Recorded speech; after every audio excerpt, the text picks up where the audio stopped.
everyone, welcome back to another video from Webtech Tutorial. In today's episode, I will be helping you learn how to enable two-factor authentication on GoCardless. So without wasting much of our time, let's dive into the video. First of all, click open a web browser and log into GoCardless.com account. Once you're signed in from the main homepage, click on the settings button at the top right corner. Now, choose the user settings option and click on it in the pop-up. Scroll all the way down and get to the two-factor authentication area. In order to turn on two-factor authentication, you will need to set up an authenticator app or choose to set up with phone number. Select any one option you would like to continue with. If you choose to set up with Authenticator app, you will need to download the Authenticator application on your device. Similarly, if you choose phone number option, you will need to enter your phone number and verify it with an SMS code. Simply go ahead and choose one of the options and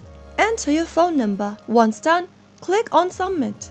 On the next page, you will need to enter the verification code that you received via SMS. Once entering the code, you will now be able to turn off two-factor authentication on GoCardless. This will add another layer of security to your account so that no one else can log into it. Every time you try to sign in or make a transaction, you will need to enter the verification code sent to you via an authenticator. So that is how you can easily enable authentication on your GoCardless account. If you found the video to be helpful, go ahead and give us a thumbs up. Don't forget to subscribe to the channel by hitting the subscribe button.